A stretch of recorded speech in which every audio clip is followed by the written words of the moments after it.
सबसे पहले मुख्यमंत्री सम्राट चौधरी ने पहली बार राज्य भर के डीएम और एसपी के साथ बड़ी बैठक की।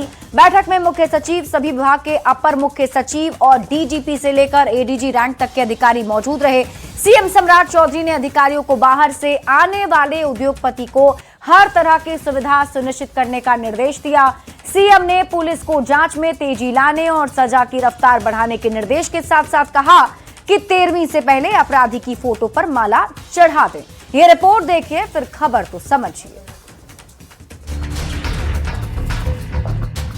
28 अप्रैल को भागलपुर में कार्यपालक पदाधिकारी की हत्या हुई। 24 घंटे से भी कम समय में मुख्य आरोपी रामधन यादव को पुलिस ने एनकाउंटर में ढेर कर दिया।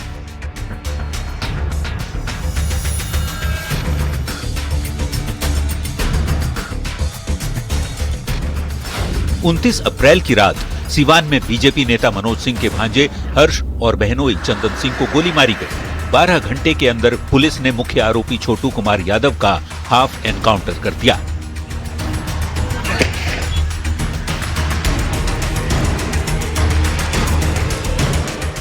लगातार हो रहे एनकाउंटर ये बताने के लिए काफी है कि सरकार ने बिहार पुलिस को अपराधियों को उसी भाषा में जवाब देने का निर्देश दिया है। इसकी तस्दीक तब हुई जब मुख्यमंत्री सम्राट चौधरी ने पहली बार राज्य भर के डीएम और एसपी के साथ गुरुवार को बड़ी बैठक की। सम्राट चौधरी ने लॉ एंड ऑर्डर के मुद्दे पर जिलों के एसपी को कई सख्त निर्देश दिए। उद्योगपतियों को सुरक्षा देने के साथ डायल 112 को और भी मजबूत करने और अपराधियों को हर हाल में जितनी जल्द हो सके उन्हें उनके अंजाम तक पहुंचाने का निर्देश दिया। सम्राट चौधरी ने बैठक में छोटी बच्चियों के साथ होने वाली घिनौनी वारदात को लेकर कहा है कि मृतकों की 13वीं से पहले अपराधियों की तस्वीर पर माला चढ़ा दी। पटना के अधिवेशन भवन में हुई इस मैराथन बैठक में राज्य भर के प्रशासनिक और पुलिस अफसर पहुंचे, जहां मुख्य सचिव, सभी विभागों के अपर मुख्य सचिव और डीजीपी से लेकर एडीजी रैंक तक के अधिकारी मौजूद थे। मुख्यमंत्री ने डीएम को जिलों में इंडस्ट्री हब बनाने का निर्देश दिया है। साथ ही बिहार के बाहर से आने वाले उद्योगपतियों को हर तरह की सुविधा मिले, ये भी सुनिश्चित करने को कहा है। इसके अलावा लोगों की समस्या सुनने और समय से उसका समाधान निकालने का निर्देश भी दिया है। मुख्यमंत्री सम्राट चौधरी ने अधिकारियों को सुबह 10 बजे से 2 बजे तक कार्यालय में बैठने, जन समस्याओं का तुरंत निदान करने और शिकायत करने वालों को तुरंत न्याय दिलाने का निर्देश भी दिया। यही नहीं, सीएम ने अधिकारियों से कहा कि 60 दिन बाद फिर मिलेंगे। मतलब साफ है, जो निर्देश है उसका असर जमीन पर दिखना चाहिए, नहीं तो 60 दिन बाद सरकार अपना असर दिखाएगी। सरकार ने अपराधियों को भी सीधा संदेश दिया है। संदेश ये कि या तो अपराध छोड़ दें या फिर बिहार छोड़ दें, नहीं तो दुनिया छोड़ना पड़ सकता है। न्यूज 18 के लिए पटना से आनंद अमृतराज के साथ ब्यूरो रिपोर्ट। तो सीएम सम्राट का अब साफ संदेश है, सभी अधिकारियों को सख्त निर्देश दे दिया गया है और अपराधियों को भी समझा दिया गया है। हम आपको अब पूरी खबर समझाते हैं। डीएम एसपी को सीएम सम्राट चौधरी का निर्देश समझिए। डीएम एसपी को सम्राट ने क्या क्या निर्देश दिए हैं वो हम आपको एक एक करके बताते हैं। सबसे पहले सीएम सम्राट चौधरी ने अधिकारियों को कहा है कि लॉ एंड ऑर्डर बेहतर किया जाए, जन समस्या का निदान तुरंत हो। इसके साथ ही उद्योग के लिए माहौल कैसे बेहतर बने इस पर फोकस किया जाए। डीएम और एसपी को सीएम सम्राट ने और क्या क्या निर्देश दिए हैं, तो उन्होंने कहा है कि डायल लॉ एंड ऑर्डर में डायल 112 को और भी ज्यादा सशक्त करें, बच्चों से दरिंदगी करने वालों पर सख्ती बरतें और 2 हफ्ते के भीतर कोर्ट से कड़ी सजा दिलाएं। मृतक की 13वीं से पहले अपराधी की फोटो पर माला चढ़ा दें, जांच में तेजी लाएं और सजा की रफ्तार बढ़ाएं। अब आप खबर तो समझिए, सीएम सम्राट ने और क्या कहा। उन्होंने कहा कि जन समस्या का निदान तुरंत हो। सुबह 10 बजे से दोपहर 2 बजे तक कार्यालय में अधिकारी जरूर बैठें, जन समस्याओं का तुरंत ही निदान करें और शिकायत करने वालों को तुरंत ही न्याय दिलवाई जाए। इसके साथ ही उद्योग के लिए बेहतर माहौल बनाने का निर्देश भी उन्होंने दिया है, जिसमें कहा कि हर जिले में इंडस्ट्रीज हब बनाइए, उद्योग लगाने वालों को सुरक्षा दीजिए, उद्यमियों को संसाधन मुहैया कराएं। यानी कि सीएम सम्राट चौधरी ने सभी अधिकारियों को सख्त निर्देश देते हुए कह दिया है कि अब जल्द से जल्द कड़ी कार्रवाई अपराधियों के खिलाफ की जाए। बढ़ते हैं आगे और अब बात अगली खबर की। बिहार में 2 दिनों के अंदर 2 एनकाउंटर ये संकेत दे रहे हैं कि अब अपराधियों को बख्शा नहीं जाएगा। अपराधियों को पुलिस अब उन्हीं की भाषा में जवाब देने वाली है। ये रिपोर्ट देखिए, फिर खबर तो समझिए।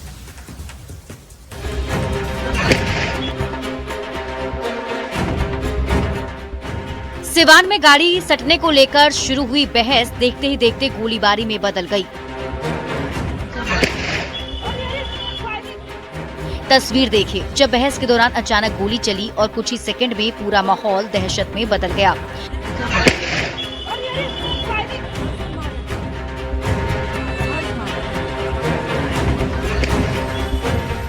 अपराधी की तरफ से चलाई गई गोली से बीजेपी नेता मनोज सिंह के भांजे हर्ष की मौत हो गई, जबकि उनकी बहनोई चंदन सिंह गंभीर रूप से घायल हैं।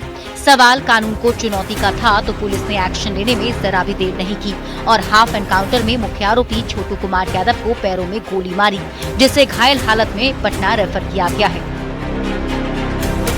इस के सामने से जा रही थी अंदर ढाला पुल के नीचे से, उसमें सवार कुछ अपराध कर्मी गोली चलाए, जिसमें 2 व्यक्ति घायल हैं और हॉस्पिटलाइज हैं, उनकी स्थिति नाजुक है। सिवान की घटना सिर्फ एक केस नहीं बल्कि एक मैसेज है। भागलपुर में ऑफिस में घुसकर कार्यपालक पदाधिकारी की हत्या की गई तो पुलिस ने 24 घंटे के अंदर मुख्य आरोपी रामधनी यादव को ढेर कर दिया। सिवान में बीच सड़क पर 2 लोगों को गोली मारी गई। पुलिस ने 12 घंटे के अंदर छोटू यादव नाम के अपराधी का हाफ एनकाउंटर कर दिया। यानी लगातार हो रही ऐसी कार्रवाई से साफ है, बिहार में अब अपराधियों के दिन गिने चुने रह गए हैं। लगातार हो रहे एनकाउंटर अब ये साफ संकेत दे रहे हैं कि बिहार पुलिस अपराधियों को उसी भाषा में जवाब दे रही है। हालांकि इस पूरे मामले पर सियासत तेज हो गई है। बीजेपी और जेडीयू के नेता जहां इसे अपराध पर जीरो टॉलरेंस बता रहे हैं, तो वहीं कांग्रेस और आरजेडी को इसमें भी जाति वाला रंग नजर आ रहा है। न्यूज 18 के लिए सिवान से मृत्युंजय सिंह के साथ पटना से आनंद अमृतराज और धर्मेंद्र कुमार की रिपोर्ट। तो बिहार में अपराधियों पर नकेल कसने के लिए पुलिस की तरफ से लगातार कार्रवाई की जा रही है और इसी कड़ी में एनकाउंटर हो रहे हैं। देखिए, बिहार में एनकाउंटर वाली अब आप खबर को समझिए। सम्राट सरकार में कितने एनकाउंटर अब तक हुए हैं, जल्दी से आपको आंकड़ों के जरिए समझाते हैं। तो अब तक की अगर बात करें तो 5 से 6 एनकाउंटर हो चुके हैं। एसटीएफ और पुलिस दोनों की तरफ से कार्रवाई करते हुए एनकाउंटर किए गए हैं। अगर बात करें बीते 24 घंटे में 2 एनकाउंटर हुए हैं, जिसमें 29 अप्रैल को भागलपुर में रामधनी यादव ढेर किया गया, तो 30 अप्रैल को सिवान में छोटू यादव के पैर में गोली लगी है। हाफ एनकाउंटर किया गया है। अब आपको समझाते हैं। भागलपुर में कार्यपालक पदाधिकारी की हत्या कर दी गई थी 28 अप्रैल को, जिसके बाद कार्रवाई पुलिस ने की और एनकाउंटर कर दिया। 29 अप्रैल को 24 घंटे में आरोपी रामधनी यादव का भी एनकाउंटर पुलिस ने कर दिया है। अब आपको बताते हैं कि 29 अप्रैल को सिवान में हर्ष और चंदन सिंह को अपराधियों ने गोली मारी थी, जो कि बीजेपी नेता के रिश्तेदार बताए जाते हैं। 30 अप्रैल को 12 घंटे में आरोपी छोटू कुमार यादव का हाफ एनकाउंटर पुलिस ने कर दिया है। अब आप पुलिस का एनकाउंटर वाला संदेश भी समझ लीजिए। तो साफ संदेश है, अपराधियों से सख्ती से निपटेगी पुलिस। अपराधी जो भाषा में समझेंगे उसी भाषा में उन्हें जवाब मिलेगा। अपराध करोगे तो सीधे ऊपर जाओगे। अपराधी अपराध छोड़े या फिर बिहार छोड़े, इसी को ध्यान में रखते हुए अब पुलिस की टीम अपराधियों को उन्हीं की भाषा में जवाब दे रही है। बढ़ते हैं आगे और बात अगली खबर की। बिहार विधान परिषद उपचुनाव को लेकर एनडीए की ओर से बीजेपी के अरविंद शर्मा ने नामांकन कर दिया है। नॉमिनेशन में एनडीए की ओर से एकजुटता दिखाने की कोशिश हुई। अरविंद शर्मा 40 साल से बीजेपी से जुड़े हैं और पार्टी के कई प्रकोष्ठ में काम कर अपनी छाप छोड़ चुके हैं। ये रिपोर्ट देखिए, फिर खबर तो समझिए।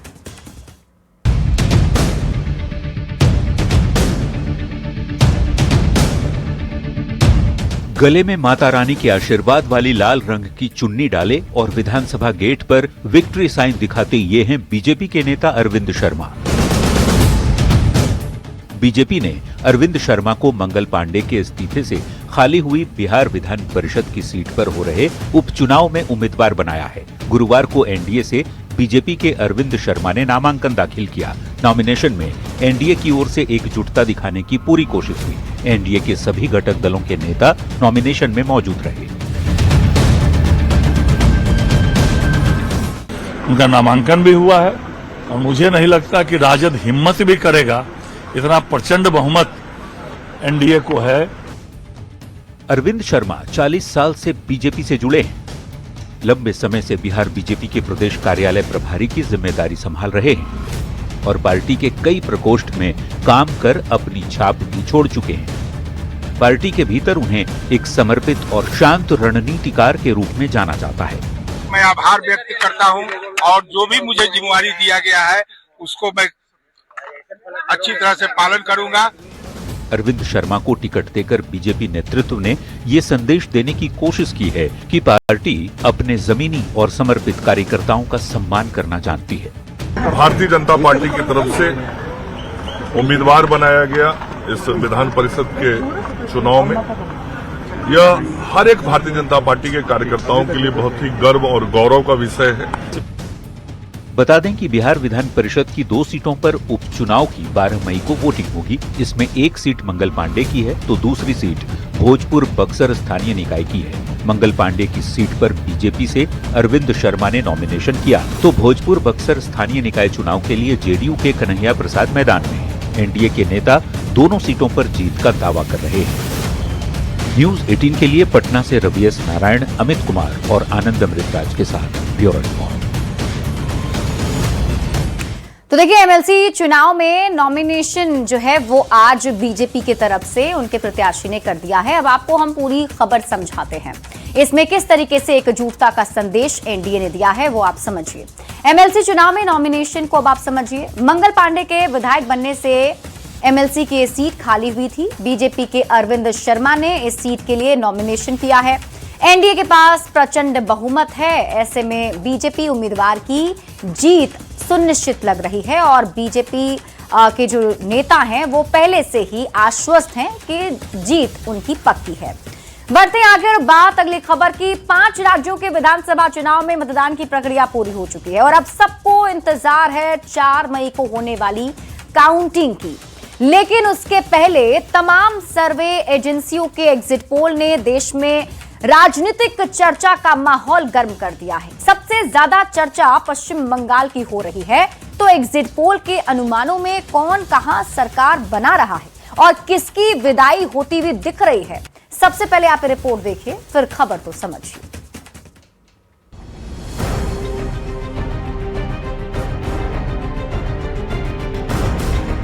पांच राज्यों के चुनाव पर मेगा एग्जिट पोल सामने आया है। पोल ऑफ पोल्स में बंगाल में बीजेपी की सरकार बनती दिख रही है। बंगाल में बीजेपी को करीब 148 सीटें मिलने का अनुमान है। बंगाल में टीएमसी को 140 सीटें मिलने का अनुमान है। वहीं पोल ऑफ पोल्स में असम में फिर बीजेपी की सरकार बनती दिख रही है तो तमिलनाडु में डीएमके की वापसी के अनुमान लगाए जा रहे हैं, जबकि केरलम में एलडीएफ की जगह पर कांग्रेस गठबंधन सत्ता में आता दिख रहा है। हालांकि पूरे देश में सबसे ज्यादा पश्चिम बंगाल की चर्चा हो रही है। एग्जिट पोल से जहां बीजेपी खेमे में खुशी की लहर छाई हुई है तो दूसरी ओर बंगाल के एग्जिट पोल में दीदी को बड़ा झटका लगता दिख रहा है। Bureau report, news 18। देखिए, 5 राज्यों के विधानसभा चुनाव के नतीजे आने वाले हैं, लेकिन उससे पहले जो एग्जिट पोल आया है वो क्या कहता है हम आपको समझाते हैं। तो 5 राज्यों में हुए विधानसभा चुनाव को लेकर तमाम सर्वे एजेंसियों ने अपना अपना सर्वे जारी किया है। टुडेज चाणक्य के एग्जिट पोल में किसकी सरकार बन रही है, आइए समझने की कोशिश करते हैं। और सबसे पहले बात पश्चिम बंगाल की। तो टुडेज चाणक्य के एग्जिट पोल के अनुसार बीजेपी को 48% वोट मिलने का अनुमान है, जो इसमें मार्जिन ऑफ एरर 3% है, यानी कि 3% कम या ज्यादा हो सकता है। टीएमसी की बात करें तो टीएमसी को वोट 38% मिलने का अनुमान है। इसमें 3% का मार्जिन ऑफ एरर हो सकता है। वही अन्य को 14% वोट मिलने का अनुमान है। अब आपको सीटों के जरिए बताते हैं, यानी कि सीटों की बात करें तो कितनी सीटें किसे मिल सकती है एग्जिट पोल के मुताबिक समझिए। बीजेपी को 192 सीटें मिलती हुई दिख रही हैं। यह आंकड़ा 11 कम या उससे ज्यादा हो सकता है। सीटों की बात करें तो टीएमसी तिहाई का आंकड़ा छू सकती है, यानी कि 100 सीट पा सकती है। इसमें 11 सीटें कम या ज्यादा हो सकती है। वहीं अन्य की बात करें तो इन्हें 2 सीट के करीब मिल सकती है, इसमें भी 2 बढ़ या घट सकता है। अब सवाल है कि किस वर्ग को किस धर्म का वोट मिल रहा है, तो आइए इसे भी समझते हैं। बीजेपी को महज 8% मुस्लिम वोट मिले हैं, तो टीएमसी को 71% मुस्लिम वोट मिले। एससी यानी कि अनुसूचित जाति की बात करें तो बीजेपी को 67% वोट मिले हैं, जबकि टीएमसी को महज 22%। ओबीसी की बात कर लीजिए, बीजेपी को 61% वोट मिले हैं, जबकि टीएमसी को 27%। जबकि एसटी की बात करें तो एसटी का वोट 53% बीजेपी को और 40% टीएमसी को मिला है। अब बात करते हैं तमिलनाडु के एग्जिट पोल की। एआईएडीएमके प्लस को 27% वोट मिलने का अनुमान जताया जा रहा है, जो 3% बढ़ या घट सकता है। सीट की बात करें तो 45 सीटें मिल सकती हैं, जिसमें 11 सीटें बढ़ या घट सकती हैं। डीएमके प्लस को 39% वोट मिलने का अनुमान जताया जा रहा है, जिसमें 3% घट या बढ़ सकता है। अगर सीटों की बात करें तो 125 तक ये सीटें हो सकती हैं, जिसमें 11 घट या बढ़ सकते हैं। इसके बाद बात करते हैं टीवीके, बड़ी शक्ति बनकर उभर रही है और इसको 30% वोट मिल सकता है। यहां भी 3% का एरर ऑफ मार्जिन दिख रहा है। वहीं सीट की बात करें तो 63 सीटें टीवीके को मिल सकती है, जिसमें सेम वही 11 सीटें कम हो सकती हैं या फिर 11 सीटें ज्यादा हो सकती हैं। अदर्स की बात कर लें तो 4% वोट और 1 सीट मिलने का अनुमान जताया जा रहा है। अब आप समझिए कौन वर्ग किसकी तरफ है। तो एआईएडीएमके प्लस की अगर हम बात करें तो 32% वोट जो है मिलता हुआ दिख रहा है। डीएमके प्लस को 36% और टीवीके को 29% मिलता हुआ दिख रहा है। इसके बाद बात कर लेते हैं एआईएडीएमके प्लस की, तो इन्हें यानी कि मुस्लिम मतदाताओं का जो वोट है वो 31% मिल सकता है। डीएमके प्लस को 48% और टीवीके को 27% वोट मिल सकता है। इसके बाद बात कर लेते हैं अगले आंकड़े की, यानी एससी वर्ग की। तो एआईएडीएमके प्लस को 19% वोट जो है वो एससी वर्ग का मिल सकता है। डीएमके प्लस को 43% और टीवीके को 34% वोट एससी के मिल सकते हैं। इसके बाद बात कर लेते हैं मुस्लिम वोटर्स की। तो एआईएडीएमके प्लस को 8% मुस्लिम वोट मिल सकता है। डीएमके प्लस को 64% सबसे ज्यादा और टीवीके को 25% वोट मिल सकते हैं।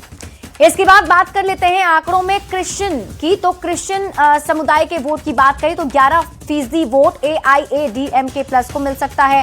डीएमके प्लस को 49% यानी 49% वोट मिल सकते हैं। टीवीके को 34% वोट मिल सकता है। तो ये पूरे आंकड़े हमने आपको बताए हैं। आगे बढ़ते हुए अब बात कर लेते हैं असम चुनाव 2026 की। टुडेज चाणक्य का एग्जिट पोल आखिर क्या कह रहा है, कौन वर्ग किसकी तरफ दिख रहे हैं। तो सबसे पहले बात मुस्लिम वर्ग की कर लेते हैं। बीजेपी को 14% वोट मिल सकता है मुस्लिम वर्ग का। कांग्रेस प्लस को 66% वोट मिल सकता है। इसके बाद बात कर लेते हैं एससी की। तो बीजेपी प्लस को 68% वोट मिल सकता है और कांग्रेस को 27% वोट मिल सकता है एससी समाज का। इसके बाद बात कर लेते हैं ओबीसी की। तो बीजेपी प्लस को 69% वोट मिलता हुआ दिख रहा है और कांग्रेस को 23% वोट मिल सकता है एग्जिट पोल के नतीजों के मुताबिक। अब बात कर लेते हैं एसटी वर्ग की। तो एसटी वर्ग का 63% रुझान जो है वो बीजेपी की तरफ दिख रहा है और 26% रुझान कांग्रेस की तरफ दिखता हुआ नजर आ रहा है। और अब बात कर लेते हैं सीटों के अनुमान की, यानी कि किस पार्टी को कितनी सीटें मिल सकती हैं, किसकी सरकार बन सकती है। तो अगर हम बात करें टुडेज चाणक्य एग्जिट पोल की, तो बीजेपी प्लस को वोट में 50% वोट मिल सकता है और 102 सीटें मिलने का अनुमान जताया गया है। इसमें 9 सीटें घट सकती हैं या फिर बढ़ सकती हैं। इसके बाद बात कर लेते हैं कांग्रेस प्लस की। तो कांग्रेस प्लस का आंकड़ा क्या कह रहा है, देखिए वोट प्रतिशत की बात करें तो 38% वोट कांग्रेस प्लस को मिल सकता है। इसमें 3% कम भी हो सकता है, बढ़ भी सकता है, ये मार्जिन ऑफ एरर बताया जा रहा है। और 23 सीटें जो हैं वो कांग्रेस प्लस को मिल सकती है। इसमें से भी 9 घट सकता है या 9 बढ़ सकता है। अदर्स की बात कर लेते हैं। अदर्स को 12% वोट मिल सकते हैं, जिसमें 3% वोट जो है घट सकता है, बढ़ सकता है, और 1 सीट मिलने का अनुमान एग्जिट पोल के मुताबिक बताया जा रहा है। अब देखिए, पश्चिम बंगाल 2026 को लेकर वोट वाइब का एग्जिट पोल अगर हम आपको दिखाएं तो फेज 1 की अगर बात कर लेते हैं, क्योंकि 2 फेज में यहां पर चुनाव जो है वो हुए थे।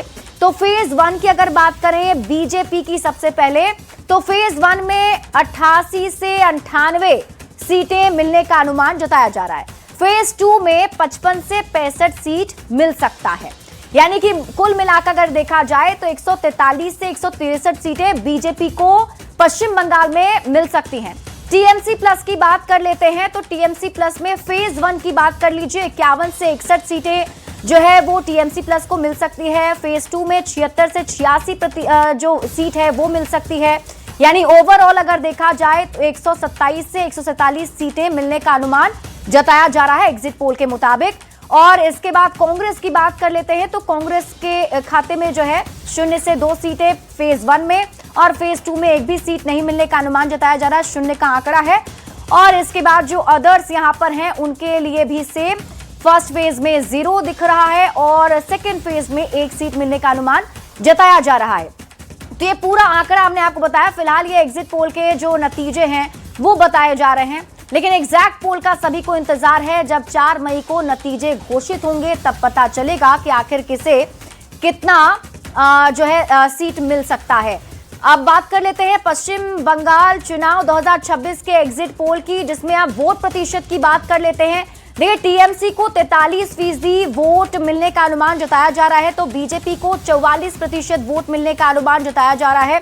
दोनों में मार्जिन ऑफ एरर है कि 3% बढ़ सकता है या 3% घट सकता है। अदर्स को 13% वोट मिलने का अनुमान जताया गया है। लेकिन जैसा कि हमने आपको बताया कि ये एग्जिट पोल के फिलहाल नतीजे बताए जा रहे हैं। बीजेपी इससे खुश नजर आ रही है, लेकिन सभी की नजर अब एग्जैक्ट पोल पर है 4 मई को जब रिजल्ट आएंगे।